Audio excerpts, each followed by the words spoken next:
Ya. Tadi sampai mana? Ntar share screen lagi dulu.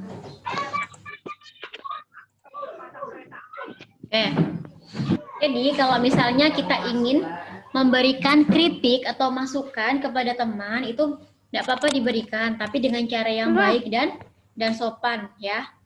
Tidak boleh dengan cara yang kasar atau bahkan melukai hati orang yang dikritik. Jadi kita harus memberikan kritikan itu dengan cara yang baik.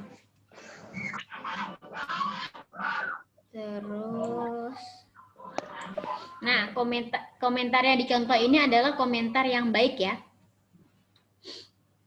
Terus pada saat kita memberikan komentar atau kritikan itu juga harus sesuai dengan yang faktanya. Jangan misalnya sebenarnya karyanya bagus, tapi kalian tidak suka sama orang yang buat, terus jadi kalian kritiknya yang jelek. Nah itu juga tidak boleh. Jadi pada saat kita memberikan komentar atau memberikan kritikan itu harus sesuai dengan kenyataannya atau harus sesuai dengan faktanya. Oke. Ada yang ditanyakan? Kalau ada yang belum, ada Ustazah. Kalau ada yang belum jelas bertanya ya, jangan diam-diam baik. Iya Ustazah. Oke, bisa dilanjut. Nah, selanjutnya kita akan membahas tentang sejarah lahirnya Pancasila. Ada sudah mengetahui sejarah lahirnya Pancasila? Jadi Indonesia sebagai salah satu negara ASEAN selalu menjadi negara yang utuh bersatu dalam Negara Kesatuan Republik Indonesia. Berdirinya negara Indonesia itu tak lepas dari perjuangan para pahlawan yang dengan gigih dan penuh keberanian dalam mencapai kemerdekaan. Jadi sudah banyak sekali pertumpahan darah, nyawa yang dikorbankan oleh para pahlawan untuk kita semua. Jadi sudah menjadi tugas kita itu untuk mempertahankan kemerdekaan dan mengisi kemerdekaan dengan hal-hal yang membanggakan. Nah, sebelumnya dasar negara kita itu apa sih? Dasar negara Indonesia itu apa?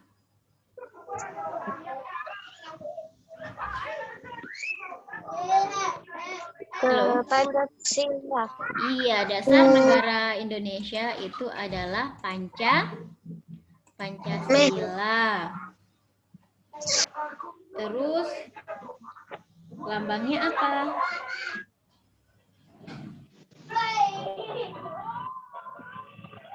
Garuda. Ya, burung Garuda. Di dalam burung Garuda ini semuanya memiliki simbol dan makna. Hari ini kita akan belajar tentang sejarah lahirnya Pancasila. Pancasila itu adalah dasar negara Indonesia yang dapat diartikan sebagai 5 dasar. Jadi Panca itu artinya 5. Nah, terbentuknya Pancasila sebagai dasar negara memiliki sejarah yang tak lepas dari proses kemerdekaan Indonesia. Proses itu berlangsung mulai dari sidang BPUPKI sampai pada sidang PPKI. Masih ingat BPUPKI, PPKI itu kelas 5 semester 2. Ini sudah kita bahas ya tentang BPUPKI itu kepanjangan dari apa, siapa saja tokohnya, PPKI itu apa. Ini sudah pernah kita bahas semua di kelas 5. Jadi, lahirnya Pancasila sebagai dasar negara tidak lepas dari peran para pejuang yang memiliki nilai-nilai kuat dalam beragama, terutama nilai-nilai Islam, yang tampak turut mewarnai lahirnya Pancasila. Nah, sekarang kita simak sejarahnya. Dimulai dari pembentukan BPUPKI, yaitu Badan Usaha Penyelidik Kemerdekaan Indonesia. BPUPKI terbentuk pada tanggal 29 April tahun Berarti kalau kode akses 1945 masuk ke aku dan tuh kok pakai apa lagi? Kode baru atau kode yang lama? siapa yang ngobrol sendiri nih ya? Kau tuh pernah nggak sih kak telemu kehapus? Ini siapa? Hafiza kah? Bisa mut Hafiza saja. Hafiza, dimut aja Hafiza kalau lagi ngobrol.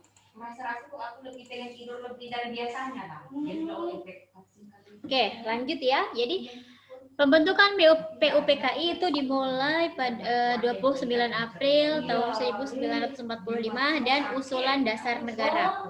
Pada tanggal 7 September tahun 1944, pemerintah Jepang itu menjanjikan kemerdekaan bagi Indonesia. Jadi Jepang itu untuk mengiming-imingi Indonesia untuk memberikan kemerdekaan. Padahal kemerdekaan Indonesia itu yang memperjuangkan adalah para pahlawan-pahlawan Indonesia itu sendiri. Nah, untuk mewujudkan kemerdekaan Indonesia perlu ditentukan dasar negara terlebih dahulu. Karena itu, Jepang membentuk suatu badan yang mengatur persiapan kemerdekaan Indonesia yang bertujuan membahas hal-hal yang berhubungan dengan tata pemerintahan Indonesia. Yang termasuk menentukan dasar negara. Jadi badan tersebut bernama BPUPKI, kepanjangan dari Badan Penyelidik Usaha Kemerdekaan Persiapan Kemerdekaan Indonesia, atau dalam bahasa Jepangnya disebut dengan Dokuritsu Zumbi Kosakai, yang diketuai oleh Dr. Rajiman Widyodiningrat. Jadi BPUPKI itu adalah bentukan Jepang yang diketuai oleh orang Indonesia yang bernama Dr. Rajiman Widyodiningrat. Nah, ada 33 pembicara selama 4 hari sidang BPUPKI. Jadi sidang BPUPKI itu berlangsung selama 4 hari, dari tanggal 29 Mei sampai dengan 1 Juni tahun 1945. Nah, dengan pembahasan mengenai dasar negara, tokoh-tokoh menyumbangkan pikiran tentang dasar negara pada sidang BPUPKI tersebut. Apa saja pembahasannya? Nah, pembahasannya itu dari yang pertama adalah dari Muhammad Yamin.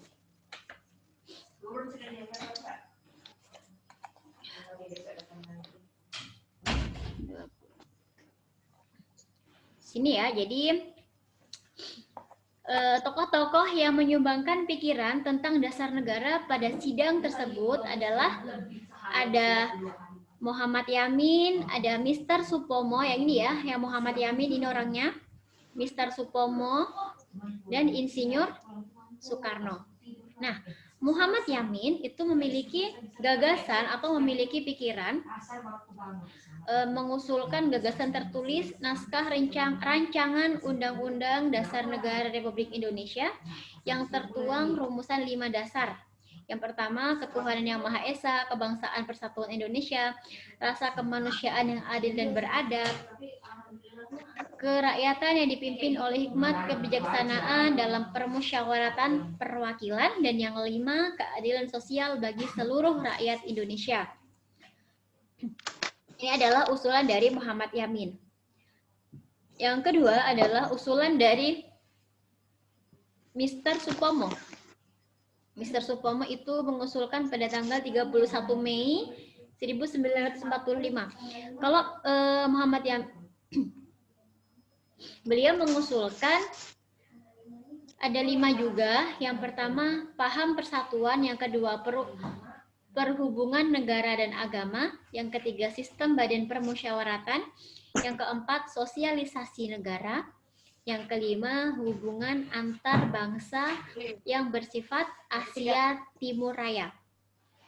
Sedangkan Insinyur Soekarno menyampaikan gagasannya pada sidang BPUPKI pada tanggal 1 Juni 1945. 5 dasar yaitu yang pertama kebangsaan Indonesia, yang kedua internasionalisme atau perikemanusiaan, yang ketiga mufakat atau demokrasi, yang keempat kesejahteraan sosial, yang kelima ketuhanan yang berkebudayaan. Nah, untuk mengantisipasi perdebatan pendapat mengenai usulan dasar negara, jadi antara ketiga tokoh ini tadi mereka berdebat ya, mana usulan mana yang kiranya akan menjadi dasar negara. Jadi untuk mengantisipasi perdebatan mengenai usulan dasar negara, dibentuklah panitia yang beranggotakan 9 orang. Untuk selanjutnya disebut sebagai panitia 9. Nah, siapa saja panitia 9 itu? Yang pertama ada Insinyur Soekarno. Yang kedua adalah Dr. Andes Muhammad Hatta. Yang ketiga, Mr. Muhammad Yamin. Ini dicatat ya, Zakia jangan bertiktokan. Ya, itu sudah kebiasaan tuh tangannya kayak gitu. Yang keempat ada A.A. Maramis. Yang kelima ada Ahmad Subarjo. Yang keenam ada Abi Kusno. Yang ketujuh adalah Abdul Kahar Muzakir. Yang kedelapan Wahid Hasim. Dan yang terakhir adalah Kiai Haji Agus Salim. Nah, inilah yang dinamakan sebagai panitia 9. Oke ya, ini bisa dihafalkan ya. Nah, panitia 9 itu mengadakan sidang yang akhirnya menghasilkan kesepakatan yang bernama dasar negara. Jadi, Mr. Muhammad Yamin mempopulerkan naskah rancangan sebagai Piagam Jakarta atau apa? Piagam Jakarta yang di dalamnya tercantum rumusan dasar negara sebagai berikut. Yang pertama, ketuhanan dengan kewajiban menjalankan syariat Islam bagi pemeluk-pemeluknya. Yang kedua, kemanusiaan yang adil dan beradab. Yang ketiga, persatuan Indonesia. Yang keempat, kerakyatan yang dipimpin oleh hikmat kebijaksanaan dalam permusyawaratan perwakilan. Dan yang kelima, keadilan sosial bagi seluruh rakyat Indonesia. Nah, setelah melaksanakan tugasnya, akhirnya BPUPKI ini dibubarkan dan kemudian dibentuklah PPKI. Jadi tadi alurnya, yang pertama pada tanggal 29 April itu dibentuk BPUPKI. Nama Jepangnya adalah Dokuritsu Zumbi Kosakai yang diketuai oleh Dr. Rajiman Widyo Diningrat. Pada tanggal 29 Mei sampai dengan 1 Juni diadakan rapat ya. Diadakan rapat BPUPKI. Rapat BPUPKI itu akhirnya menghasilkan rumusan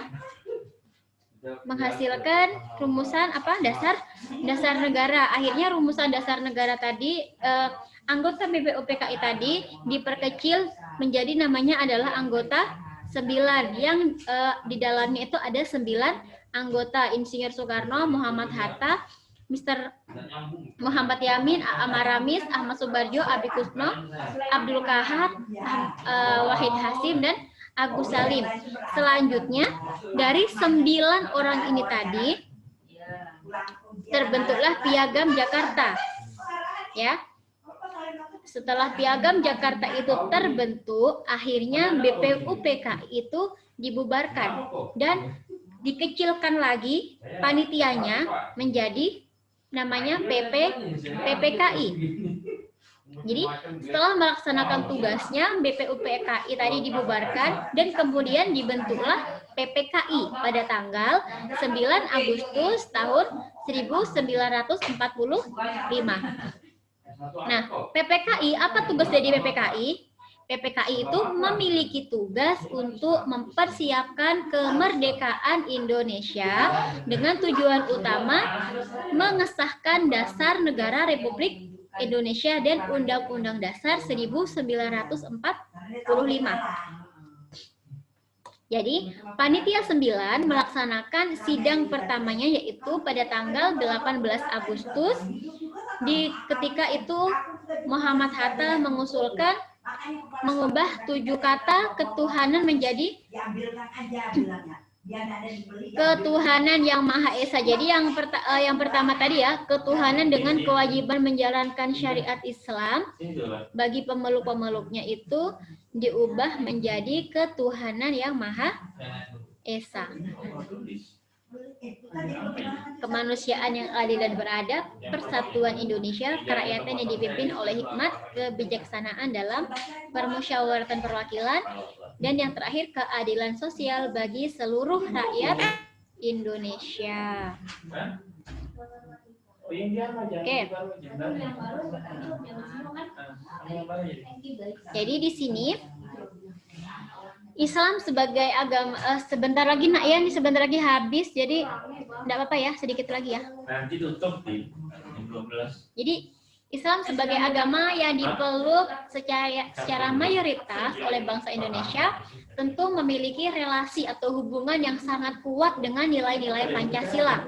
Bila kita perhatikan, sila pertama pada awalnya adalah ketuhanan dengan kewajiban melaksanakan syariat Islam bagi pemeluk-pemeluknya. Itu artinya para pemimpin pada masa lalu. Oke, terkeluar lagi nak. Kita lanjut ya, sedikit lagi kita selesai. Nah, jadi syariat Islam bagi pemeluk-pemeluknya itu artinya para pemimpin pada masa lalu itu juga sangat mengedepankan nilai-nilai Islam dalam membentuk dasar negara. Jadi hubungan Pancasila dengan nilai-nilai Islam itu sebagai berikut.